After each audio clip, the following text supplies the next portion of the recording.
নমস্কার, আমি অর্ণব রায় পড়াশোনা করছি স্যার সলিমুল্লাহ মেডিকেল কলেজের দ্বিতীয় বর্ষে।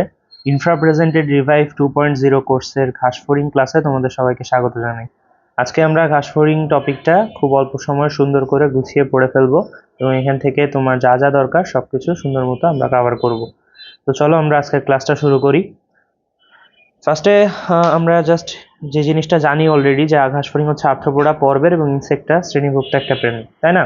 এবং হচ্ছে কিছু ঘাসফড়িং যারা ঝাঁক বেঁধে ঘুরে বেড়ায়, বাদামি কালারের হয়, এদেরকে আমরা পঙ্গপাল বা লোকাস্ট বলে জানি। এগুলো সহজ কথা, এগুলো আসবে না পরীক্ষায় আসবে যেটা, সেটা হচ্ছে এই লাইনটা।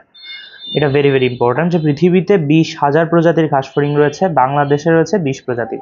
এটা ভোলা যাওয়ার কোনো সম্ভাবনা নেই, কারণ পৃথিবীতে অবভিয়াসলি বেশি থাকবে। পৃথিবীতে হচ্ছে 20,000 প্রজাতি আর বাংলাদেশে হচ্ছে 20 প্রজাতি। ওকে, এরপরে আসি যে ঘাসফড়িংকে কেন ইনসেক্টা বা পতঙ্গ শ্রেণীভুক্ত প্রাণী বলা হয়। এটা অনুধাবনমূলক প্রশ্নে বেশি আসছে, তাই না? তো এটা তো এখন ওইভাবে আসবে না, সো এমসিকিউ এর জন্য জাস্ট একটু পয়েন্টগুলো দেখে রাখবা। যে ঘাসফড়িং এর দেহ হচ্ছে কাইটিন নির্মিত বহিঃকঙ্কাল দিয়ে গঠিত। দেহ 3টা অঞ্চলে বিভক্ত: মস্তক, বক্ষ, উদর। 1 জোড়া পুঞ্জাক্ষী, 1 জোড়া অ্যান্টেনা, 3 জোড়া পা, 2 জোড়া ডানা আছে।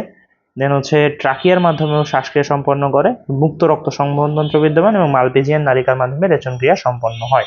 ওকে, শ্রেণীতাত্ত্বিক অবস্থানটা ফার্স্ট টাইমে খুব বেশি ইম্পর্টেন্সে না পড়লেও সেকেন্ড টাইমে পড়া উচিত, কারণ তোমার কোনো কিছুতে গ্যাপ থাকা উচিত না। যে সেকেন্ড টাইমে যদি এখান থেকে কোয়েশ্চেন দিয়ে দাও তখন যেন ধরা না খেয়ে যাও। কোচিং এর পরীক্ষা অনেক সময় কোয়েশ্চেন দেয়, সো হচ্ছে অবশ্যই একটু রিডিং দিয়ে হলেও পড়ে রাখা উচিত। আচ্ছা, পর্ব আমরা সবাই জানি আর্থ্রোপোডা, ক্লাস হচ্ছে ইনসেক্টা, এটাও জানি।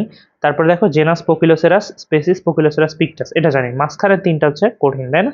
এখন এর ভিতরে অর্ডার অর্থোপটেরা, ও আরতে অর্ডার, ও আরতে অর্থোপটেরা, এটা তো সহজ হবে।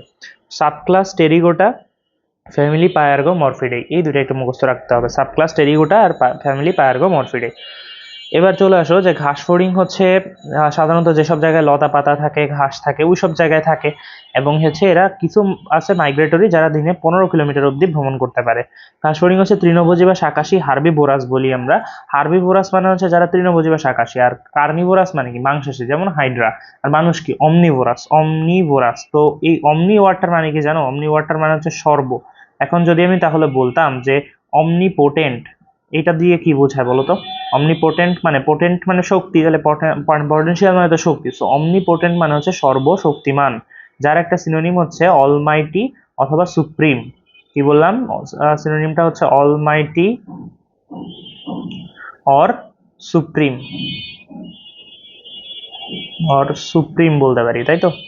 এটা হচ্ছে বিসিএস কোয়েশ্চেন। বিসিএস এ 2বার এই কোয়েশ্চেনটা আসছে যে অমনিপোটেন্টের হচ্ছে সিনোনিম কি, অলমাইটি বা সুপ্রিম, এটা তোমাকে পারতে হবে। আচ্ছা, একটু ইংলিশ পড়ে আসলাম, এবার আমরা বাহ্যিক অঙ্গ সংস্থান মেইন পড়াতে ঢুকতেছি। যে ঘাসফড়িং মোটামুটি 8 সেন্টিমিটার লম্বা হয়, এটা এত বেশি ইম্পর্টেন্ট না। আমরা আজকে যে ঘাসফড়িংটা নিয়ে পড়াশোনা করবো সেটা হচ্ছে উজ্জ্বল নীল হলুদ বর্ণের পোকিলোসেরাস পিকটাস নিয়ে। আচ্ছা, ঘাসফড়িং এর সারা দেহে কাইটিন যুক্ত কিউটিকল থাকে। বহিঃকঙ্কাল যেটা, এটা হাইপোডার্মিস নিঃসৃত পদার্থে সৃষ্ট। হাইপো মানে নিচে আর ডার্মিস মানে ত্বক, তার মানে ত্বকের নিচ থেকে সৃষ্ট বিভিন্ন ধরনের নিঃসৃত পদার্থ দিয়ে বহিঃকঙ্কালটা গঠিত হয়। এবং প্রত্যেকটা দেহখণ্ডকে স্ক্লেরাইট বলি। এই যে খণ্ডগুলা, এই প্রত্যেকটা দেহখণ্ডকে আমরা কি বলবো? স্ক্লেরাইট। এবং দুইটা স্ক্লেরাইটের মাঝখানে একটা পাতলা পর্দা থাকে। ধরো এটা স্ক্লেরাইট, স্ক্লেরাইটের মধ্যে এই মাঝ বরাবর একটা পাতলা পর্দা থাকে। এই পর্দাকে আমরা কি বলি? এই পর্দাকে আমরা বলি হচ্ছে সূচার। ঠিক আছে? আচ্ছা, এবার আসো যে ঘাসফড়িং এর দেহে 3টা অঞ্চলে বিভক্ত। আমরা জানি যে মস্তক, বক্ষ, উদর। কোথায় কি থাকে এগুলো আমরা বিস্তারিত তো পড়ার সময় পড়বোই। মস্তক কয়টা ভ্রূণীয় খণ্ডক থাকে? 6টা ভ্রূণীয় খণ্ডক থাকে। এটা ভেরি ভেরি ইম্পর্ট্যান্ট একটা লাইন। 6টা ভ্রূণীয় খণ্ডক থাকে, মানে হচ্ছে যখন ভ্রূণ ছিল ঘাসফড়িং তখন মাথাটা 6টা ভাগে ভাগ ছিল, বা 6টা খণ্ড ভাগ ছিল আর কি। মস্তকটা হচ্ছে নাশপাতি আকৃতির এবং হাইপোগ্ন্যাথাস টাইপ। হাইপো মানে নিচে, এজন্য হচ্ছে হাইপোগ্ন্যাথাস টাইপ বলি আমরা, কারণ মুখছিদ্রটা নিম্নমুখী হয়ে অবস্থান করে, এজন্য হাইপোগ্ন্যাথাস। হাইপো মানে নিচে। ওকে, বহিঃকঙ্কালের নাম কি দেখো তো? হেড ক্যাপসুল বলি আমরা বহিঃকঙ্কাল। হেড মানে কি মাথা, আর ক্যাপসুল যেহেতু কঙ্কাল, বহিঃকঙ্কাল বলতেছি, সো এটার বহিঃকঙ্কালের নাম হচ্ছে হেড ক্যাপসুল অথবা এপিক্রেনিয়াম। ক্রেনিয়াটা মানে হচ্ছে তোমার কি বলে, স্কাল বা হচ্ছে মস্তিষ্কর বাইরের আবরণ বোঝায়। সো ওইটার উপরে যে বহিঃকঙ্কাল আছে, এপি মানে উপরে, ওইটাকেই আমরা কি বলি? এপিক্রেনিয়াম। তাহলে মস্তকের বহিঃকঙ্কালের আরেক নাম হচ্ছে এপিক্রেনিয়াম। এইভাবে ওয়ার্ডগুলো ভেঙে ভেঙে পড়বো, একটু সহজ হবে। মস্তিষ্কের বহিঃকঙ্কাল কয়েকটা অংশে বিভক্ত, যেমন হচ্ছে ত্রিকোণাকার ভার্টেক্স, কারণ ভার্টেক্স ওয়ার্ডটাতে কয়টা কয়টা ওয়ার্ড? 3টা ওয়ার্ড। সো এটা হচ্ছে ত্রিকোণাকার। দুই পাশে অবস্থিত জেনা, তো এইভাবে মনে রাখতাম আমি যে হচ্ছে সাপোজ একটা ছেলেকে তার মা হচ্ছে কিছু একটা কিনতে বাজারে পাঠাইছে, সে ওইটা কিনতে গেছে বাট আলটিমেটলি ভুলে গেছে। বাসায় এসে তার মা যখন জিজ্ঞাসা করলো যে কিনছোস, তখন সে বলল যে না, দুই দিকে মাথা নাড়ায় বলল যে না। তাহলে পৃষ্ঠদেশের দুই দিকে কোনটা থাকবে, সরি দুই পাশে থাকবে হচ্ছে আমাদের যে না। ঠিক আছে, এভাবে মনে রাখবো। আর আমরা তো জানি যে আমাদের কপালের অস্থিটার নাম কি বলতো, ফ্রন্টাল। সো মানে সামনের দিকে যে অস্থিটা বা কপালের দিকে যে অস্থিটা, ওটা হচ্ছে ফ্রন্টাল। এবং ঘাসফড়িং এর ক্ষেত্রেও কপালের দিকে চওড়া ফ্রন্স বলে একটা অংশ থাকে, আর ফ্রন্সের নিচে একটা আয়তাকার প্লেট থাকে, এটার নাম কি, ক্লাইপিয়াস। তাহলে চারটা পার্ট আমাদের পারতে হবে। এবার চলে আসো যে ঘাসফড়িং এর পুঞ্জাক্ষী কয়টা, এক জোড়া, এবং সরলাক্ষী কয়টা, তিনটা। আর অ্যান্টেনা কয়টা, একটা, এক জোড়া সরি, ওকে, এবং এক সেট মুখপাঙ্গ। এখন চলে আসো পুঞ্জাক্ষী। পুঞ্জাক্ষী হচ্ছে এক জোড়া থাকে, তাই না? কোন খণ্ডকে থাকে দেখো তো, প্রথম খণ্ডকেই থাকে পুঞ্জাক্ষী। এবং পুঞ্জাক্ষীতে আসলে পুঞ্জাক্ষী কেন বলতেছে, কারণ ওই একটা চোখের ভিতরে ওর এক জোড়ার যে চোখ দুইটা, এর একটা চোখের ভিতরে অজস্র চোখ লুকায় আছে, ছোট ছোট ছোট ছোট চোখ, যেগুলোকে আমরা ওমাটিডিয়া বলি আর কি। তো ওমাটিডিয়াই হচ্ছে পুঞ্জাক্ষীর গঠন ও কাজের একক। এবার আসো ওসেলি। ওসেলি কয়টা থাকবে, তিনটা, তাই না? এটা জানতে হবে। আর ওসেলিতে লেন্সটা হচ্ছে স্বচ্ছ কিউটিকল নির্মিত, এতটুকু জানলেই হবে। এবং ওসেলি হচ্ছে রেটিনার মতন কাজ করে, এই তিনটা লাইন একটু জানতে হবে। এখানে একটা জিনিস একটু লিখে নিতে পারো যে ওরে কোলি, নিউমোনিক আর কি। ওরে কোলি মানে হচ্ছে ওতে ওসেলি, যেটা রেটিনার মতন কাজ করে, আর কতে হচ্ছে কর্নিয়া, যেটা হচ্ছে লেন্সের মতন কাজ করে। এই চারটা লাইন খুব সুন্দর করে মাথায় রাখবা। মানে আমাদের মানুষের ক্ষেত্রে যেটা রেটিনা, ওই রকমই সেম কাজ করে হচ্ছে ঘাসফড়িং ওসেলিটা। মানুষের ক্ষেত্রে যেটা হচ্ছে লেন্স, ওই রকমই হচ্ছে সেম কাজ করে হচ্ছে কর্নিয়াটা। ঠিক আছে, ওকে। এবার চলে আসে অ্যান্টেনা বা শুঙ্গ। অ্যান্টেনা বা শুঙ্গ হচ্ছে ঘাসফড়িং তার অ্যান্টেনার সাহায্যে স্পর্শ, ঘ্রাণ, শব্দ তরঙ্গ অনুভব করে। তিনটা জিনিস, স্পর্শ, ঘ্রাণ আর শব্দ তরঙ্গ, এটা মাথায় রাখবা। অ্যান্টেনা দিয়ে কি কি করে, স্পর্শ, ঘ্রাণ, শব্দ তরঙ্গ অনুভব করে। ওকে, এখন যেহেতু তিনটা আছে, পরীক্ষা অপশানে দিয়ে দিবে যে নিচের কোনটি অ্যান্টেনার কাজ নয়, এটা এজন্য ইম্পর্ট্যান্ট। সেম এর পার্টগুলার দিয়েও দিতে পারে যে অ্যান্টেনার অংশ নয় নিচের কোনটি। স্কেপ, পেরিসেল, ফ্লাজেলাম, এই তিনটা হচ্ছে অ্যান্টেনার পার্ট। ঠিক আছে, স্কেপ, পেরিসেল, ফ্লাজেলাম। স্কেপটা একটু মানে হচ্ছে স্কেপ নিয়ে কিছু বলা নাই, পেরিসেলটা একটু খাটো, এবং হচ্ছে ফ্লাজেলামটা একটু লম্বা। আচ্ছা, এগুলো এত বেশি ইম্পর্ট্যান্ট না। ঠিক আছে, চলে আসো সামনের দিকে। মুখপাঙ্গ। মুখপাঙ্গ হচ্ছে অঙ্কীয় দেশে অবস্থিত এবং চর্বণ উপযোগী, চাবাইতে পারে, এজন্য একে আমরা বলি ম্যান্ডিবুলেট। কারণ আমাদের ম্যান্ডিবল বা চোয়ালই হচ্ছে চাবায়, তাই না? সেম এদের ক্ষেত্রেও চর্বণ উপযোগী, ম্যান্ডিবুলেট বলতে পারি। এখন এখানে পাঁচটা পার্ট আছে, কি কি আছে দেখো। ল্যাব্রাম। ল্যাব্রাম হচ্ছে উপরের ওষ্ঠ গঠন করে, উপরের ঠোঁট আর কি। এবং কাজ কি, কাজ হচ্ছে খাবার ধরে রাখতে, ম্যান্ডিবলের দিকে ঠেলে দিতে, স্বাদ নিতে হেল্প করে। ম্যান্ডিবল যেটা, ম্যান্ডিবলের কাজ হচ্ছে, ম্যান্ডিবল জিনিসটা কি আসলে, চোয়াল না? তো ম্যান্ডিবলের কাজ কি তাহলে, এখানে দাঁত থাকবে কয়েকটা, এবং এটার কাজ হচ্ছে চিবানো, আর কোনো কাজ নাই। ওকে, ম্যাক্সিলা। ম্যাক্সিলা হচ্ছে যে সব ম্যাক্সিলার কিছু পার্ট থাকে দেখো। সব থেকে গোড়ার দিকের পার্টটা হচ্ছে কার্ডো, ছবিতে দেখো, এই যে সব থেকে গোড়ার পার্টটা হচ্ছে কার্ডো, দেন স্টাইপস, দেন হচ্ছে আমাদের নখের মতন ল্যাসিনিয়া, এই যে এটা ঢাকনার মতন গ্যালিয়া, দেন হচ্ছে এটা কি বলতো, এটা হচ্ছে আমাদের পলিফার বলে একটা পার্ট আছে, বাট মানে আসলে এরা হচ্ছে ম্যাক্সিলারি পাল্প, 5 অংশ বিশিষ্ট ম্যাক্সিলারি পাল্প। ঠিক আছে, তাহলে হচ্ছে সবচেয়ে গোড়ার দিকের অংশটা হলো কার্ডো, দেন হচ্ছে স্টাইপস, তারপর হচ্ছে স্টাইপসের নিচে নখের মতন ল্যাসিনিয়া, আর ঢাকনির মতন গ্যালিয়া, এবং 5 অংশ বিশিষ্ট ম্যাক্সিলারি পাল্প। এখন কোনটা কিসের মতন দেখতে, এটা একটু এভাবে মনে রাখবা যে হচ্ছে আমরা এভাবে মনে রাখবো কোনটা কিসের মতো দেখতে, এটা একটু আমাদের মাথায় রাখতে হবে। যেমন হচ্ছে নখের মতো ল্যাসেনিয়া, দেখো এই 5টা অংশের ভিতরে, কার্ডো, স্টাইপস, ল্যাসেনিয়া বা হচ্ছে গ্যালিয়া, ম্যাক্সিলারি পাল্প, এই 5টা অংশের ভিতরে শুধু ল্যাসেনিয়াতে একটা দন্তন্য আছে, তাই না? এই দন্তন্য দিয়ে আমি মনে রাখতাম যে নখের মতন দেখতে কোনটা, ল্যাসেনিয়া, ঢাকনির মতো কোনটা, গ্যালিয়া। চলে আসো সামনের দিকে। ম্যাক্সিলারি পাল্প কি জিনিস, যদি কোনো কিছুতেই পাল্প ওয়ার্ডটা পাও, পাল্প মানে বুঝবা যে হচ্ছে সেই জায়গাটা আর কি, আমাদের পাল্প ওয়ার্ডটা যেখানেই থাকবে সেই জায়গাটা হচ্ছে সংবেদী, মানে সেন্সেসরি। যদি তুমি সেন্সরি আর কি, যদি তুমি ওইখানে হচ্ছে টাচ করো, তাহলে ওর সেন্সেশনটা পাল্পের মাধ্যমে ওর ব্রেনে পৌঁছাবে আর কি। ঠিক আছে, তাহলে ম্যাক্সিলারি পাল্প হোক বা ল্যাবিয়াল পাল্প হোক, সেটা সেন্সরি, সংবেদী অঙ্গ হিসেবে কাজ করে। এবং ম্যাক্সিলারি পাল্পের কাজ কি, অ্যান্টেনা এবং পায়ের অগ্রভাগ পরিষ্কারে অংশ নেয়, খাদ্য বস্তুটাকে যাতে চুরি না করতে পারো তুমি ঘাসফড়িংয়ের থেকে, এটা ও প্রিভেন্ট করে আর কি। ঠিক আছে, আচ্ছা, এবার চলে আসো ল্যাবিয়াম। ল্যাবিয়াম হচ্ছে আমাদের নিচের ঠোঁট, উপরের ঠোঁটের নাম কি, ল্যাব্রাম পড়ছিলাম না, নিচের ঠোঁট হচ্ছে ল্যাবিয়াম। একে দ্বিতীয় জোড়া ম্যাক্সিলির প্রতিনিধি মনে করা হয়, ইম্পর্টেন্ট প্রশ্ন। দ্বিতীয় জোড়া ম্যাক্সিলির প্রতিনিধি মনে করা হয় কোনটাকে, ল্যাবিয়ামকে। এর আবার দুইটা পার্ট আছে, মেন্টাম, সাবমেন্টাম। এই যে এটা হচ্ছে মেন্টাম, এটা হচ্ছে সাবমেন্টাম। দেন হচ্ছে আমাদের ল্যাবিয়াল পাল্প, 3 অংশ বিশিষ্ট, 1 2 3 অংশ বিশিষ্ট ল্যাবিয়াল পাল্প আছে। ঠিক আছে, আর আরেকটা কথা আছে, স্যার ভুল দেখাইছি, এটা হচ্ছে মেন্টাম, এই পার্টটা হচ্ছে সাবমেন্টাম, আর নিচের অংশটা হচ্ছে লিগিউলি, এটা হচ্ছে লিগিউলি। প্রতিটা মেন্টামের মুক্ত পাশে লিগিউলি থাকে, নরনশীল দুইটা লিগিউলি থাকে, এটা একটা লিগিউলি, এটা একটা লিগিউলি। ওকে, তাহলে এটা মাথায় রাখতে হবে যে মেন্টাম সাবমেন্টাম দুইটা খণ্ডে বিভক্ত, মেন্টামের মুক্ত প্রান্তে হচ্ছে দুইটা নরনশীল লিগিউলি থাকবে। ঠিক আছে, আচ্ছা এবার চলে আসো যে হচ্ছে আমাদের ল্যাবিয়াল পাল্প কয় খণ্ড বিশিষ্ট? 3 খণ্ড বিশিষ্ট। আর ম্যাক্সিলারি পাল্প কয় খণ্ড বিশিষ্ট ছিল? 5 খণ্ড বিশিষ্ট। ল্যাবিয়াল পাল্প কি? সংবেদনশীল অঙ্গ, খাদ্য নির্বাচনে হেল্প করে। হাইপোফ্যারিংস হচ্ছে উপজিহ্বা, কাশফড়িংয়ের উপজিহ্বার একটা নাম হচ্ছে হাইপোফ্যারিংস বলি আমরা, এবং এর কাজ হচ্ছে আমাদের জিহ্বার মতোই খাদ্যবস্তু নাড়াচাড়া করে লালার সাথে মেশাতে হেল্প করে। বক্ষের হচ্ছে 3টা পার্ট, অগ্রবক্ষ বা প্রোথোরাক্স, মধ্যবক্ষ বা মেজোথোরাক্স, পশ্চাৎবক্ষ বা মেটাথোরাক্স। এর হচ্ছে পৃষ্ঠদেশে টার্গাম বলে একটা পার্ট আছে, অঙ্কীয় দেশে স্টার্নাম বলে একটা পার্ট থাকে, পার্শ্বদেশে প্লিউরান বলে একটা পার্ট থাকে। যেমন আমাদের বুকের কাছে কোন কি থাকে বলতো? স্টার্নাম বলে একটা হাড় আছে না, ওদেরও অঙ্কীয় দেশে স্টার্নাম থাকে, পৃষ্ঠদেশে টার্গাম এবং পার্শ্বদেশে পথে প্লিউরন।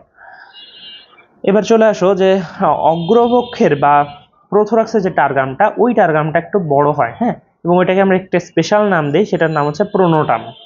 ওকে, ঘাসফড়িংয়ের শ্বাসতন্ত্র বা স্পাইরাকাল, বক্ষের অঙ্কীয় পার্শ্বদেশে 2 জোড়া শ্বাসতন্ত্র বা স্পাইরাকাল থাকে, তাহলে বক্ষ দেশে কয় জোড়া? 2 জোড়া। আর হচ্ছে উদরে কয় জোড়া থাকে? 8 জোড়া, এটা মাথায় রাখবা। ওকে, এখন আসি ডানা। ডানার ভিতরে আমাদের পড়তে হবে যে মধ্যবক্ষীয় ডানা দুইটা, অর্থাৎ সামনের যে ডানা দুইটা, এই দুইটা বেশ শক্ত হয় এবং ওরা কখনোই উঠতে সহায়তা করে না। ওদের কাজ হচ্ছে পেছনের ডানা দুটিকে ঢেকে রাখা। এদেরকে কি নামে ডাকি আমরা? এলিট্রা। এবং এদের একটা আবরণী আছে যার নাম হচ্ছে ট্যাগমিনা। মেইনলি উঠতে হেল্প করে কারা? পেছনের ডানা দুইটা বা পশ্চাৎবক্ষীয় ডানা দুইটা। এবার চলে আসো পা। পা হচ্ছে কয়টা আছে? 3 জোড়া পা আছে, এবং প্রত্যেকটা পা 5টা খণ্ডে বিভক্ত। ত্রিকোণাক, 3 কোণা কক্সা, ত্রিভুজাকার ট্রোক্যান্টার, তারপরে দৃঢ় লম্বা ফিমার এবং টিবিয়া, লাস্টে টার্সাস। এই দেখো, এটা কক্সা, এটা নিচে ট্রোক্যান্টার, এটা লম্বা ফিমার, তার নিচে হচ্ছে সরু টিবিয়া, এবং একদম লাস্ট পার্টটা হচ্ছে টার্সাস। তো এটা আমি এভাবে মনে রাখতাম যে একটা ছেলে কক্সবাজার ট্যুরে গেছে, আর দেন হচ্ছে ফিরে এসে যখন সে বাসায় টিভি দেখতে বসে, তখন তার মা ঠাস করে একটা চট দিচ্ছে তাকে। মানে কি?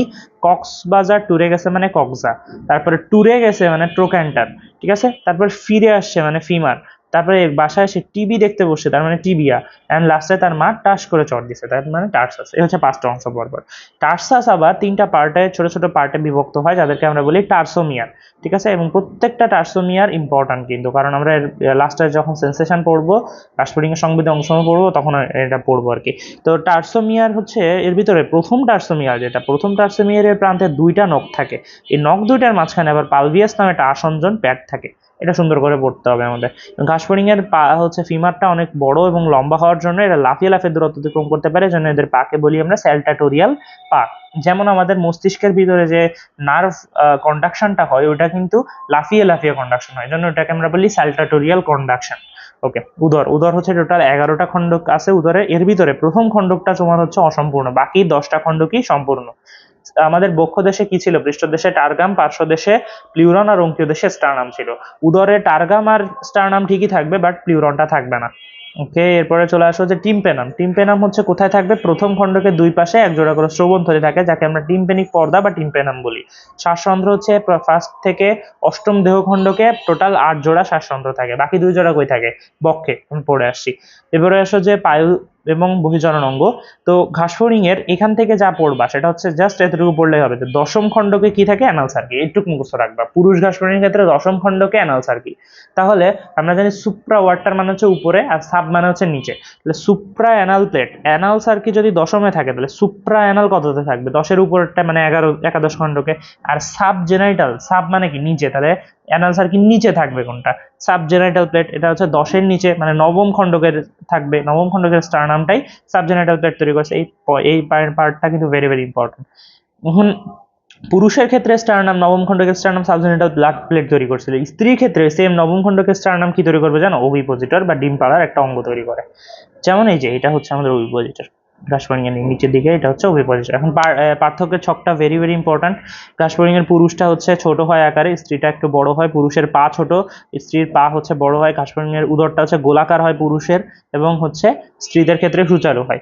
এরপরে স্টারনামটা লাগবে। স্টারনাম হচ্ছে 9ম খণ্ডকের স্টারনাম সাবজেনাইটাল প্লেট তৈরি করে, 9ম খণ্ডকের স্টারনাম ওভিপোজিটর তৈরি করে। 10ম খণ্ডকে এদের অ্যানাল সার্কি আছে, ওদের এরকম কিছু নাই। 11তম খণ্ডকে সুপ্রাঅ্যানাল প্লেট আছে, এদের এরকম কিছু নাই। এদের এই লাস্ট পয়েন্টটা খেয়াল করো যে 9ম খণ্ডকে পুংজনন রন্ধ্র থাকে, এবং অষ্টম ও নবম খণ্ডক মিলে স্ত্রী জননতন্ত্র থাকে স্ত্রী ঘাসফড়িং এর। এখানে আরো দুটো কথা একটু পড়াই দিই, যে ঘাসফড়িং এর ক্ষেত্রে স্ত্রী ঘাসফড়িং এর যোনি থাকে হচ্ছে সপ্তম খণ্ডকে এবং শুক্রাশয় থাকে হচ্ছে দ্বিতীয়, তৃতীয় আর পঞ্চম, সরি দ্বিতীয়, তৃতীয়, চতুর্থ খণ্ডক মিলে, ঠিক আছে। চতুর্থ নাকি পঞ্চম এটা ঠিক শিওর না, আচ্ছা এটা লিখো না, এটা পরবর্তীতে মেবি আমরা পাবো, জাস্ট জনিটা লিখে রাখো যে জনি হচ্ছে সপ্তম খণ্ডকে। ওকে, আমরা সামনের দিকে যাই। সিলোম এবং অন্তর্গঠন। তো ঘাসফড়িং এর হচ্ছে আমরা জানি যে ঘাসফড়িং যেহেতু একটা অমেরুদণ্ডী প্রাণী, সো হচ্ছে এবং মুক্ত রক্ত সংবহনতন্ত্র বিদ্যমান, এজন্য এদের হিমোসিল থাকবে, তাই না? এদের হচ্ছে হিমোসিল থাকে। আর হিমোসিল মানে সিলোম যে গহ্বরটা ওইটা হচ্ছে হিমোসিলে কনভার্টেড হয়, এবং ওদের যখন ওরা ভ্রূণাবস্থায় থাকে তখন হচ্ছে ভ্রূণাবস্থায় ওদের যে দেহ গহ্বরটা ওইটাকে আমরা বলি ব্লাস্টোসিল, কারণ ব্লাস্টুলার গহ্বরকে ব্লাস্টোসিল বলি আমরা। দেন এই ব্লাস্টোসিল আর হিমোসিল একসাথে মিলে কি তৈরি করে? মিক্সোসিল তৈরি করে। ওকে, আচ্ছা, মিক্সোসিলের ভিতর দিয়ে যে তরলটা প্রবাহিত হয় ওটাকে আমরা কি বলি? হিমোলিম্ফ। সহজ কথা।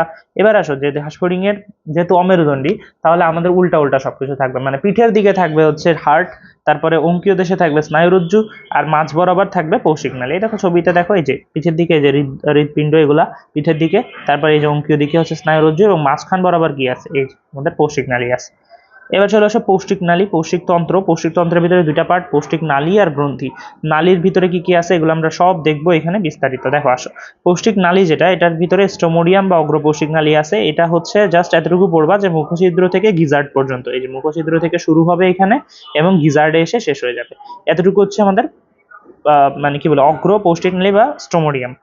এবং এটা কোথা থেকে তৈরি হয়? একটোডার্ম থেকে তৈরি হয়। কি নির্মিত? কাইটিন নির্মিত। এতটুকু বললেই হবে। মুখছিদ্র হচ্ছে জাস্ট এখানে প্রাকমৌখিক একটা প্রকোষ্ঠ থাকে, মানে যে মুখের যে ছিদ্রটা ওইটাকে আমরা আরেকটা নামে ডাকতেছি, যেটা হচ্ছে সিবেরিয়াম। এতটুকু বললেই হবে। এরপরে চলে আসো ক্রপ। ক্রপ হচ্ছে এই পার্টটা, এখানে এই পার্টটা হচ্ছে ঘাসফড়িং এর ক্রপ। তো এইখানে হচ্ছে লালার এনজাইম পরিপাকের সূত্রপাত ঘটায়। এই লাইনটা সবচেয়ে বেশি ইম্পর্টেন্ট, ঠিক আছে? এটা দেখতে কেমন? মোচাকার থলির মতো। লালার এনজাইম পরিপাকের সূত্রপাত ঘটায়। সূত্রপাত এই ওয়ার্ডটাকে যদি আমি একটু এভাবে লিখি, দেখো সূত্রপাত, হ্যাঁ, এই ওয়ার্ডটা এই তয় রফলা যেটা, এটাতে যদি আমি একটা রস্যু দিয়ে দিই তাহলে কি চলে আসে? দেখো তো ক্রপ ওয়ার্ডটা চলে আসে না? সো ক্রপে হচ্ছে ঘাসফড়িং এর পরিপাকের সূত্রপাত ঘটে। এই লাইনটা মাস্ট মাস্ট মাস্ট পারতে হবে। এরপরে গিজার্ড বা প্রোভেন্ট্রিকুলাস বলে একটা পার্ট আছে, যেটা হচ্ছে ত্রিকোণাকার একটা অংশ। কাইটিনোময় 6টা দাঁত, 6টা অনুলম্ব ভাঁজ থাকে, এবং এরা কি করে? এরা হচ্ছে মানে সংকোচন প্রসারণ করে খাবারকে চূর্ণ করে, চাকনির মতন কাজ করে, অর্থাৎ বিপরীত দিকে ফিরে আসতে বাধা দেয়। গিজার্ড হচ্ছে আমাদের এই পার্টটা, এই ভিতরের আমি অবশ্য ইয়ে করে ফেলছি, এই পার্টটা হচ্ছে আমাদের গিজার্ড, এই নিচের অংশটা, ঠিক আছে? এই নিচের অংশটা হচ্ছে গিজার্ড। ওকে, 6টা দাঁত, 6টা অনুলম্ব ভাঁজ, এটা মাথায় রাখবা। এখন দেখো তাহলে গিজার্ডের পর্যন্ত ছিল স্টোমোডিয়াম। এবার গিজার্ডের পর থেকে শুরু করে আমাদের হচ্ছে উদরের মধ্যাংশ পর্যন্ত মেসেন্টেরন থাকবে। ওইটা ছিল একটোডার্ম নির্মিত, এটা এন্ডোডার্ম নির্মিত, এবং এখানে কিউটিকল থাকে না, এখানে থাকে পেরিট্রফিক পর্দা। এটাতে ছিল কাইটিন, আর কি এটা পেরিট্রফিক পর্দা দিয়ে তৈরি হয়। আচ্ছা, স্টোমোডিয়ামের সংযোগস্থলে 6 জোড়া কি ছিল বলতো? 6 জোড়া হচ্ছে ফাঁপা মোচাকার থলি থাকে, যাদেরকে আমরা গ্যাস্ট্রিক সিকা বা হেপাটিক সিকা বলি। যেমন এই যে এইগুলা হচ্ছে সব তোমার গ্যাস্ট্রিক সিকা। দাঁড়াও অন্য একটা কালার দিয়ে দেখাই। এইগুলো হচ্ছে আমাদের গ্যাস্ট্রিক সিকা বা হেপাটিক সিকা, ঠিক আছে? এই যে এইগুলো, এই যে 1 জোড়া, 2 জোড়া, এই 3 জোড়া, এগুলো সব কি গ্যাস্ট্রিক সিকা বা হেপাটিক সিকা। এভাবে 6 জোড়া হেপাটিক সিকা থাকে। এখন হেপাটিক সিকার কাজ কি বলতো?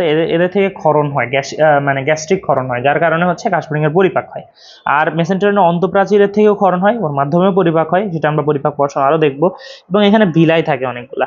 এবং মেসেন্টেরনে হচ্ছে শেষ অংশে সূক্ষ্ম চুলের মতন হালকা হলুদ বর্ণের পার্ট থাকে, যাদেরকে আমরা বলি মালপিজিয়ান নালিকা। এই দেখো ছবিতে দেখাই দিই, এইগুলো হচ্ছে আমাদের মালপিজিয়ান নালিকা। এই যে মেসেন্টেরনের শেষ পার্টে এই মালপিজিয়ান নালিকাগুলো বের হয়েছে, তাই তো?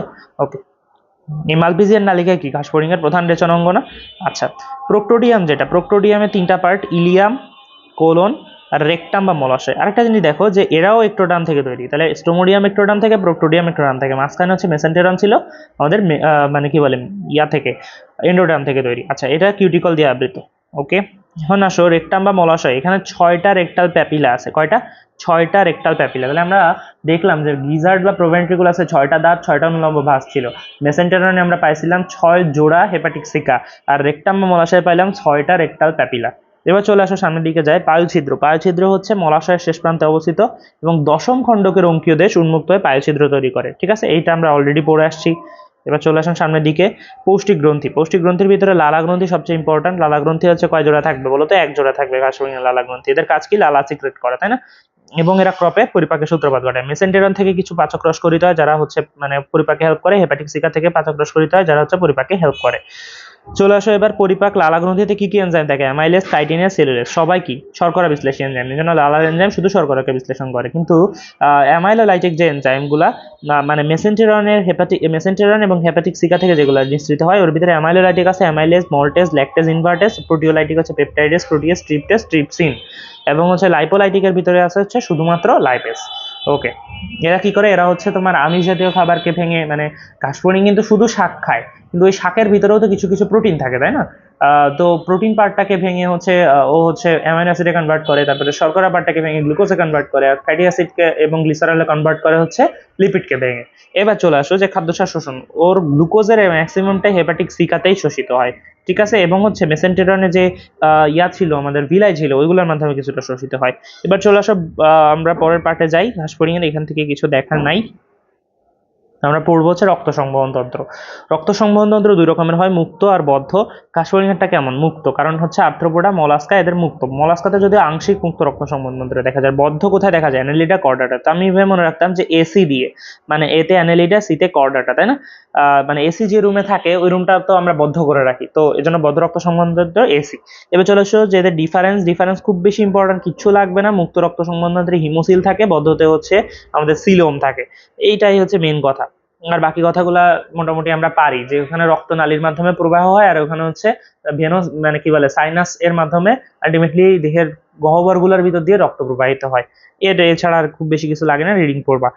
এবার আসো যে ঘাস ফড়িং রক্ত সংবহন তন্ত্রে কি কি পার্ট আছে। একটা হচ্ছে আছে হিমোসিল, হিমোলিম্ফ এবং হৃদযন্ত্র। হৃৎপিণ্ড আছে, তারপরে গহ্বরটা হিমোসিল, আর প্রবাহমান তরলটা হচ্ছে হিমোলিম্ফ।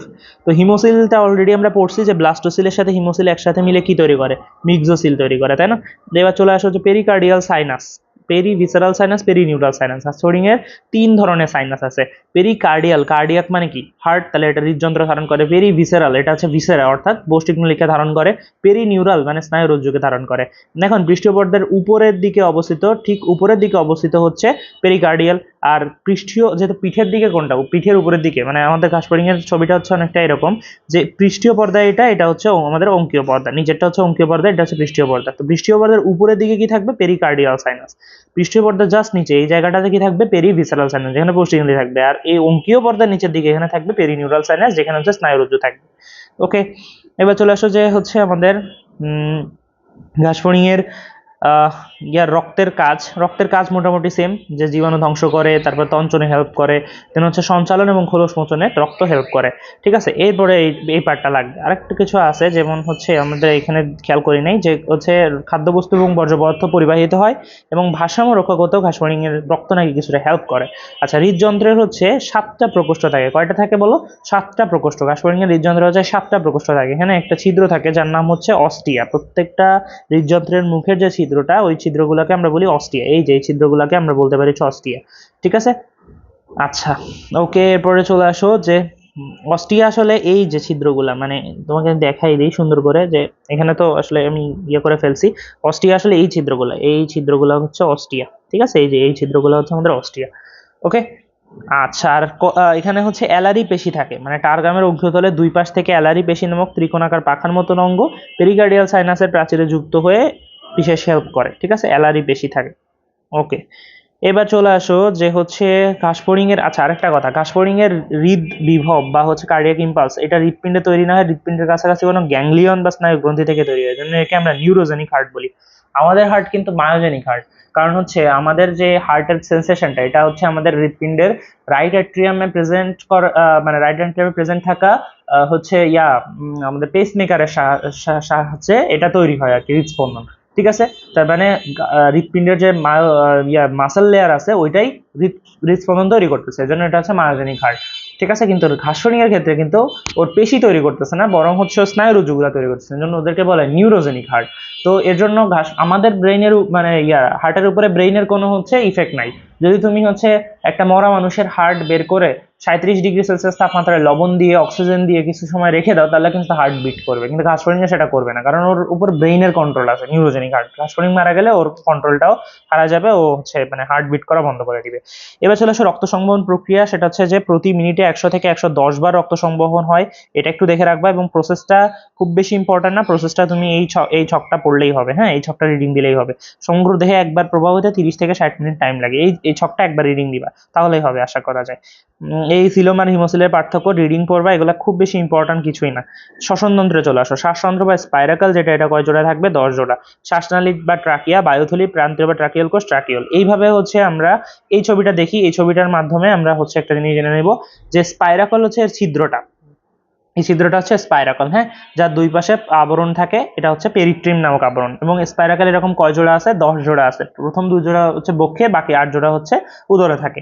এবার পেরিট্রিম স্পাইরাকল ক্রস করার পরে যে ফাঁকা জায়গাটা, এই ফাঁকা জায়গাটার নাম কি? অ্যাট্রিয়াম বা অ্যাট্রিয়াল প্রকোষ্ঠ।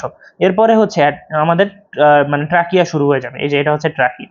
এবং ট্রাকিয়া শুরু হওয়ার আগে ওর এই অ্যাট্রিয়াম আর ট্রাকিয়ার মধ্যে একটা কপাটিকা থাকে, ভালভ থাকে, যাতে হচ্ছে বায়ু প্রবাহটা একদিকেই হয়, মানে অ্যাট্রিয়াম থেকে ট্রাকিয়ার দিকে হয়। আর দরকার হলে কপাটিকাটা আবার মানে খুলে যেতে পারে, তখন হচ্ছে ট্রাকিয়া থেকে কার্বন ডাইঅক্সাইড সমৃদ্ধ বাতাস আবার ব্যাক আসে, বাট হচ্ছে অক্সিজেন সমৃদ্ধ বাতাস ব্যাক আসতে পারে না, এই জন্য কপাটিকাটা ওখানে আসে, হ্যাঁ। এবার দেখো যে ট্রাকিয়ার প্রাচীরগুলো এরকম কেমন যেন পুরু হয়ে আছে, তাই না? এই যে পুরু হয়ে কেমন একটা বলয় তৈরি করছে না, এই বলয়গুলোকে আমরা বলি হচ্ছে, ওকে, এই যে বলয়গুলা থাকে ঘাস ফড়িং এর ট্রাকিয়াতে, এই বলয়গুলাকে আমরা কি বলি? টিনিডিয়া বলি, টিনিডিয়া। ঠিক আছে, মানে এক বচনে বলে হচ্ছে টিনিডিয়াম, আর বহু বচনে বলে হচ্ছে টিনিডিয়া। ওকে, যারা হচ্ছে এরকম বলয় থাকার ইম্পর্টেন্স হচ্ছে যে ঘাস ফড়িং হচ্ছে বাতাস না থাকলে যেন এর ট্রাকিয়াটা চুপসে না যায় আর কি, ওইটা প্রিভেন্ট করে হচ্ছে টিনিডিয়া। ঠিক আছে, আচ্ছা, মোটামুটি এখান থেকে যা যা আছে আমি বলে ফেলছি। এরপরে খুব বেশি ইম্পর্টেন্ট কথা নাই, এটা একটু দেখে রাখতে পারো যে 3টা প্রাচীর থাকে ঘাস ফড়িং এর ট্রাকিয়াতে। বাইরের দিকে থাকে হচ্ছে ভিত্তিঝিলি বা বেসমেন্ট মেমব্রেন, প দিয়ে বাইরের দিকে, মাঝখানে থাকে বহুভুজাকার কোষগঠিত এপিথেলিয়াম, আর ভেতরের দিকে থাকে ইনটিমা। ওই ইনটিমাটাই পুরু হয়ে আংটির মতন যে বলয় তৈরি করে, এটাকে আমরা টিনিডিয়া বলি, যেটা চুপসে যাওয়া থেকে প্রিভেন্ট করে, পড়ছি অলরেডি। আচ্ছা, এরপর চলে আসো যে দেহের দুই পাশে, আর এর 3 জোড়া অনুদৈর্ঘ্য ট্রাকিয়াল ট্রাঙ্ক থাকে। দুই পাশে থাকে হচ্ছে 1 জোড়া পার্শ্বীয় অনুদৈর্ঘ্য ট্রাঙ্ক, দুই পাশে দেহের দুই পাশে হৃৎপিণ্ড যেহেতু পৃষ্ঠীয় দিকে, সো এই দুই পাশে থাকবে পৃষ্ঠীয় অনুদৈর্ঘ্য ট্রাকিয়াল ট্রাঙ্ক। আর স্নায়ুরজ্জ যেহেতু অঙ্কীয় পাশে থাকে, এখানে অঙ্কীয় অনুদৈর্ঘ্য ট্রাকিয়াল কাণ্ড থাকবে। ট্রাকিয়ার কাজ হচ্ছে যে সারা দেহে শ্বসনিক গ্যাস পরিবহন করা। তো এরপরে বায়ুথলি থাকে, বায়ুথলি কি করে? অতিরিক্ত বায়ুকে ধরে রাখে এবং বায়ু সরবরাহকে নিয়ন্ত্রণ করে। দেন ট্রাকিওল কোষ হয়ে আলটিমেটলি ট্রাকিওলে তোমার হচ্ছে বাতাসটা যাবে, এবং ট্রাকিওল কি করবে? দেহকোষের ভিতরে বাতাসটাকে ব্যাপন প্রক্রিয়ার মাধ্যমে প্রবেশ করাবে, অক্সিজেনকে প্রবেশ করাবে এবং কার্বন ডাইঅক্সাইডকে কালেক্ট করবে। চলে আসো ট্রাকিয়া ট্রাকিওলের ডিফারেন্স, ভেরি ভেরি ইম্পর্টেন্ট। যে ট্রাকিয়া হচ্ছে শাখা প্রশাখা যুক্ত, কিন্তু ট্রাকিওল কিন্তু শাখা প্রশাখা বিহীন। ট্রাকিয়াতে ইন্টিমাটা মানে ইন্টিমা থাকে, যার কারণে চুপসে যায় না, কিন্তু ট্রাকিওলে ইন্টিমান থাকে না, যার কারণে চুপসে যাইতে পারে বায়ুশূন্য অবস্থায়।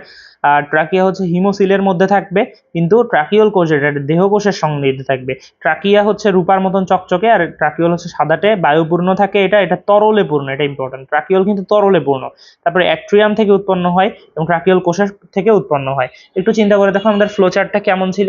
স্পাইরাকাল হয়ে অ্যাট্রিয়াম হয়ে ট্রাকিয়াতে বায়ু আসবে, ট্রাকিয়া থেকে ট্রাকিওল কোষ থেকে ট্রাকিওল, আলটিমেটলি দেহকোষ। ঠিক আছে, তাহলে ট্রাকিয়া উৎপন্ন হচ্ছে কিসে থেকে? অ্যাট্রিয়াম থেকে। শেষ হচ্ছে কিসে? ট্রাকিওল কোষে, তাই না? আর ট্রাকিওল উৎপন্ন হচ্ছে কিসে থেকে? ট্রাকিওল কোষ থেকে। শেষ হচ্ছে কিসে? দেহকোষে। সহজ কথা। এবার চলে আসো সামনের দিকে, শ্বসন পদ্ধতি। শ্বাস সংযোগ নেই, যার কারণে আমাদের আরবিসি যেমন হচ্ছে যে অক্সিজেন প্রবাহ করে নিয়েছিল, ওর এরকম কিছু নাই, সো ওইভাবে হবে না।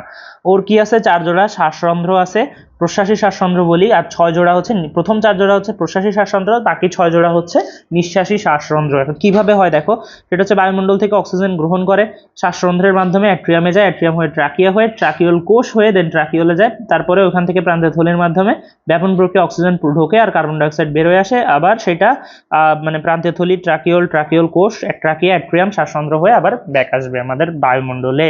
এবার চলে আসে ঘাস ফড়িং এর রেচনাঙ্গ। রেচনাঙ্গকে আমরা কি নামে ডাকি? মালপিজিয়ান নালিকা। এটা হচ্ছে মেইন বা অতিরিক্ত রেচনাঙ্গ কি কি আছে এগুলা জাস্ট নামগুলা পড়বা, ইউরেট, ইউরিকোস গ্রন্থি, নেফ্রোসাইট, কিউটিকল। এরপরে হচ্ছে এখান থেকে জাস্ট এতটুকু লাগবে যে আমরা পড়ছিলাম এর আগে, মেসেন্টেরিয়াম এবং ইলিয়ামের সংযোগস্থলে কি ছিল? মালপিজিয়ান নালিকা ছিল। কয়টার থাকে? 100টার মতো, এবং কি কালারের? হলুদ কালারের, এটা আমরা পড়ছি। আচ্ছা, এরপর চলে আসো যে এগুলো আসলে মুক্ত প্রান্তটা বদ্ধ থাকে এবং হিমোসিল হিমোলিম্ফের মধ্যে নিমজ্জিত থাকে। এটা খুব বেশি ইম্পর্টেন্ট কথা না। সামনের দিকে যাই, মোটামুটি 25 সেন্টিমিটার তো লম্বা হয়, এটা পড়তে হবে। ফাঁপা গহ্বরকে লুমেন বলে। এই যে ছবি দেখো, এই ফাঁপা গহ্বরটা হচ্ছে লুমেন। লুমেনের একদম বাইরের দিকে, এই যে বাইরের দিকে যে পর্দাটা, এটাকে আমরা কি বলতে পারি, ভিত্তি পর্দা বা বেসমেন্ট মেমব্রেন। আর মাঝখানের দিকে থাকে হচ্ছে এই লুমেনের ভিতরের দিকে, এখানে হচ্ছে মাইক্রোভিলাই গুলা তৈরি করে কি ব্রাশ বর্ডার। এটা পারতে হবে, যারা হচ্ছে শোষণ তল বাড়ায় দেয় আর কি। ওকে, এবার চলে আসি আমরা এখান থেকে জাস্ট নামগুলা পড়বা, ইউরেট, ইউরিকস গ্রন্থি, নেফ্রোসাইট, কিউটিকল, জাস্ট নামগুলা পড়লেই হবে। ওকে, ঠিক আছে। মালপিজিয়ান বডি কাদের থাকে বলতো? মানুষের দেহে থাকে, এতটুকু জানলেই হবে। সংবেদী অঙ্গ হচ্ছে স্পর্শেন্দ্রিয় হচ্ছে রোমার ব্রেজল, ঘ্রাণেন্দ্রিয় হচ্ছে দুইটা অ্যান্টেনা। দেন স্বাদেন্দ্রিয় তো আমরা পড়ছিলামই যে ম্যাক্সিলারি পাল্প এবং ল্যাবিয়াল পাল্প হচ্ছে স্বাদ গ্রহণে হেল্প করে। দর্শনেন্দ্রিয় কি? ওসেলিয়ার পুঞ্জাক্ষী মেইন, ওসেলি তিনটা, পুঞ্জাক্ষী হচ্ছে এক জোড়া। শ্রবণেন্দ্রিয় হচ্ছে উদরের প্রথম খণ্ডকে যে টিম্পেরিং পর্দা থাকে ওইটা শ্রবণে হেল্প করে। এছাড়া বায়ুসার্কির রোমও নাকি কিছুটা শ্রবণে হেল্প করে।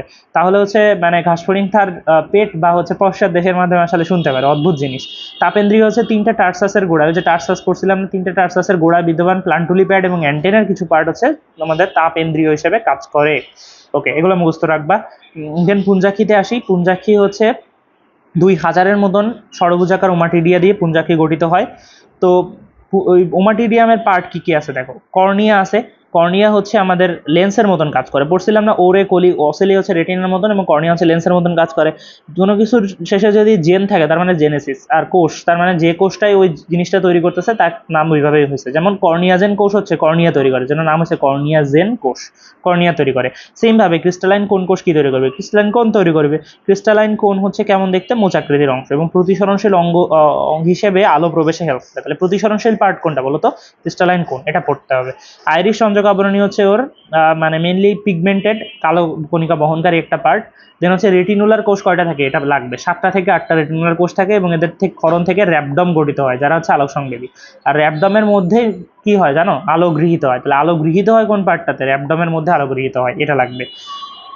আচ্ছা, এরপরে আর তেমন কিছু ইম্পর্টেন্ট নাই এখানে। দর্শন কৌশলটা হচ্ছে জাস্ট দুইটা কথা মাথায় রাখবা, যে আমরা যদি ঘাস ফড়িংয়ে ধরো আমি দেওয়ালে টর্চ লাইট মারলাম, হ্যাঁ, তো টর্চ লাইটটা যদি আমি দেওয়ালের কাছে মারি তাহলে কি হবে বলো তো? একদম ধরো এটা দেওয়ালের কাছে আমি টর্চ লাইটটা মারলাম এইভাবে, তাহলে কি হবে? তাহলে আলো যেটা পড়বে এটা খুব স্পষ্ট একটা আলো পড়বে দেওয়ালের একটা ফিক্সড পার্টে, বাট সেটা বেশি জায়গা জুড়ে ছড়াবে না, অল্প একটু জায়গায় পড়বে আলোটা, তাই না? আর হচ্ছে যে স্পষ্ট হবে এবং সেখানে উলম্ব রশ্মিগুলাই শুধু পড়বে। এইটা হচ্ছে আমাদের অ্যাপোজিশন, ঠিক আছে, বা মোজাইক প্রতিবিম্ব। আর হচ্ছে পজিশন বা মোজাইক প্রতিবিম্ব। আর যদি আমি দূর থেকে আলো ফেলতাম তাহলে কি হতো? তাহলে স্পষ্ট বিম্ব পাওয়া যেত না, বাট হচ্ছে অনেকটা এলাকা জুড়ে হচ্ছে তোমার একটা মানে আলো পড়তো আর কি, তাই না? তখন হচ্ছে উলম্বের সাথে সাথে তির্যক কিছু রশ্মিও পড়তো আর কি। ওইটা কি? ওইটা হচ্ছে সুপার পজিশন। এই জিনিসটাই এখানে লেখা আছে, এটা সুন্দর করে একটু পড়ে ফেলবা, যেন না ঘোলা, এই জন্য মনে রাখবা, জাস্ট মনে রাখার জন্য যে সুপার জিনিস আমরা অন্ধকারে দেখি এইভাবে। আচ্ছা, প্রজনন তন্ত্রে আসি। প্রজনন তন্ত্রে হচ্ছে ঘাসফড়িংয়ের পুরুষ প্রজননতন্ত্রে শুক্রাশয় আছে তৃতীয়, চতুর্থ, পঞ্চম, এই 3টা পার্ট নিয়ে। আর শুক্রাশয়ের কাজ কি? শুক্রাশয়ের কাজ হচ্ছে শুক্রাণু ধারণ করা। দেহ থেকে কি দিয়ে শুক্রাশয় লাগানো থাকে? মিডিয়াল লিগামেন্ট দিয়ে, মিডিয়াল লিগামেন্ট দিয়ে। এবার চলে আসে শুক্রনালী। শুক্রনালী কয়টা থাকবে? একটাই শুক্রনালী, যারা হচ্ছে শুক্রাণু ধারণ করে। ক্ষেপণ নালী বা ইজেক্টরি ডাক্ট, এটা হচ্ছে দুই পাশে শুক্রনালীগুলা মিলিত হয়ে ক্ষেপণ নালী তৈরি করে, এটা লাগবে না। সহায়ক গ্রন্থি, সহায়ক গ্রন্থি হচ্ছে তোমার মানে শুক্রাণুকে নিমজ্জিত রাখে এবং সহায়ক গ্রন্থি থেকে মূলত পুষ্টি গ্রহণ করে শুক্রাণুগুলা, ঠিক আছে? আচ্ছা, এবং শুক্রথলি যেটা, এটা হচ্ছে শুক্রাণু সঞ্চিত রাখে, প্রয়োজনের সময় ক্ষেপণনালীতে পাঠায় দেয়, যাতে করে হচ্ছে ক্ষেপণনালীর মাধ্যমে বাইরের দিকে বের হয়ে যেতে পারে। এখন স্ত্রী প্রজননতন্ত্রের ভিতরে কি কি আছে? ডিম্বাশয় আছে। ডিম্বাশয় কয় জোড়া? এক জোড়া, এটাও মিডিয়ান লিগামেন্ট দিয়ে ঝুলানো থাকে, ঠিক আছে। আর অনুডিম্বাশয় থাকে এখানে কিছু, যেটা হচ্ছে 6 থেকে 8টা। 7 থেকে 8টা কি ছিল বলতো? 7 থেকে 8টা আমরা পড়ছিলাম একটু আগে, এইখানে দেখো, এই যে আমরা এখানে পড়ছিলাম যে 7 থেকে 8টা হচ্ছে রেটিনুলার কোষ ছিল। ওকে, এবার চলে আসো যে 6 থেকে 8টা অনুডিম্বাশয় থাকে। এখন এইটা হচ্ছে ভেরি ভেরি ইম্পর্টেন্ট, শুক্রধানু বা স্পার্মাথিকা। কেন ইম্পর্টেন্ট? কারণ পরীক্ষা এখান থেকে কোশ্চেন আসে এইভাবে যে নিচের কোনটি স্ত্রী প্রজননতন্ত্রের পার্ট নয়, তখন হচ্ছে তোমাকে বলতে হবে বা কোনটা পুরুষ প্রজননতন্ত্রের পার্ট নয়, এভাবে আসে, তখন শুক্রধানী হচ্ছে অ্যান্সার হবে। কেন? কারণ হচ্ছে শুক্র ওয়ার্ডটা তো আসলে শুক্রাণু, এটা তো পুরুষের সাথে যায়, কিন্তু শুক্রধানী, ধানী মানে হচ্ছে থলি, অর্থাৎ ঘাসফড়িং এর স্ত্রী প্রজননতন্ত্রের ভিতরে একটা থলি আছে যেটা হচ্ছে শুক্রাণুকে ধরে রাখে, মানে যে শুক্রাণুটা রিসিভ করে পুরুষের কাছ থেকে ওইটাও ধরে রাখে হচ্ছে শুক্রধানীর ভিতরে বা স্পার্মাথিকার ভিতরে। সো এটা পুরুষ স্ত্রী জননতন্ত্রের পার্ট। সহায়ক গ্রন্থির কাজ কি? ডিম পাড়তে হেল্প করে এবং হচ্ছে মানে পুষ্টি দেয় ডিম্বাণুকে। প্রজনন প্রক্রিয়া যৌন মিলন সাধারণত গ্রীষ্মের শেষ দিকে হয় এবং হচ্ছে এদের নিষেকটা যে হয় নিষেকটাতে খুব বেশি ইম্পর্ট্যান্ট কিছু নাই। হ্যাঁ, এদের যে ডিমটা তৈরি হয় ওটা সেন্ট্রোলেসিথাল টাইপের। সেন্ট্রোলেসিথাল মানে হচ্ছে সেন্টারে কুসুমটা থাকবে, এজন্য সেন্ট্রোলেসিথাল। মানুষের কিন্তু অ্যালিসিথাল বা মাইক্রোলেসিথাল মানে কুসুম নাই অথবা একদম খুব ছোট কুসুম আছে।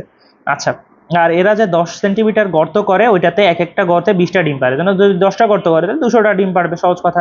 শীতকালে এদের পরিস্ফুটনটা বন্ধ থাকে, মানে ডিম ফুটছে, ধরো ডিম ফুটে ওদের পরিস্ফুটন হচ্ছে বা ওরা বড় ঘাস ফড়িং তৈরি হচ্ছে, শীতকালে পরিস্ফুটনটা বন্ধ থাকে, সময়টাকে আমরা কি বলি, ডায়াপজ বলি। এবার চলে আসো রূপান্তর। দুই ধরনের হয়, অসম্পূর্ণ, সম্পূর্ণ। অসম্পূর্ণ যেটা, এটাতে স্টেজগুলো এরকম: ডিম, নিম্ফ, পূর্ণাঙ্গ প্রাণী। আর হচ্ছে সম্পূর্ণ যেটা, ওটাতে কি হয়, ওইটাতে হচ্ছে তোমার হয় ডিম, লার্ভা, পিউপা, ইমাগো। এইভাবে ডিম, মাঝখানে হয় কি লার্ভা, তারপর পিউপা, তারপরে হচ্ছে পূর্ণাঙ্গ প্রাণী। ঠিক আছে, এখন এটা কাদের কাদের হয়, ঘাস ফড়িংয়ে এবং তেলাপোকার হয়। আর সম্পূর্ণ হয় কাদের, মৌমাছি আর প্রজাপতি। এবার চলে আসো যে এদের ঘাস ফড়িংয়ের রূপান্তর যেটা, এটা অসম্পূর্ণ টাইপের বা হেমি মেটাবোলাস টাইপের, পড়লাম একটু আগে। তরুণ ঘাস ফড়িংকে কি বলি, নিম্ফ বলি। নিম্ফ কিন্তু আসলে, আচ্ছা আরেকটা ইয়ে আছে যে নিম্ফ আর মানে হচ্ছে তোমার লার্ভার ভিতরে ডিফারেন্সটা কি জানো? যে নিম্ফ হচ্ছে যেটা তৈরি হয় ওইটার চেহারাটা আর পূর্ণাঙ্গ ঘাসফড়িংয়ের চেহারাটা সেম থাকে, কিন্তু আহ, যেটা মানে লার্ভা, যেটা লার্ভার চেহারা আর পূর্ণাঙ্গ প্রাণীর চেহারার ভিতরে হিউজ ডিফারেন্স থাকে। এতটুকু মনে রাখলে হবে। এখন ঘাসফড়িংয়ের যে খোলস মোচনটা হয়, এটাকে আমরা বলি, খোলস মোচনের প্রসেসটাকে বলি মোল্টিং বা এগডাইসিস। ঠিক আছে, এখন পঞ্চমবার খোলস মোচনের মাধ্যমে ঘাসফড়িং পূর্ণাঙ্গ প্রাণী হয়ে যায়। দুইটা খোলস মোচনের যে মধ্যেকার যে মানে বিরতি, ওটাকে আমরা বলি ইনস্টার। মধ্যে যেহেতু, এই জন্য ইন, আর ডিফারেন্সটাকে কি বলতেছি, ইনস্টার বলতেছি, সময়টাকে আর কি। ঘাসফড়িংয়ে রূপান্তর হতে কত সময় লাগে, 2 মাস মতন, মানে 2 মাস পরে গিয়ে পঞ্চমবার খোলস মোচন করে ও পূর্ণাঙ্গ প্রাণী হয়ে যায়। এবার চলে আসো যে কি কি মানে হরমোন আছে ঘাসফড়িংয়ের। ইন্টারসেরেব্রাল গ্রন্থিকোষ, ইন্টারসেরেব্রাল তার মানে ঘাসফড়িংয়ের সেরেব্রাম অর্থাৎ ব্রেইনের মধ্যে থেকে একটা হরমোন খরিত হয়। এখন এটাকে আমরা কি হরমোন বলি, মস্তিষ্ক হরমোন বলি, তাই না?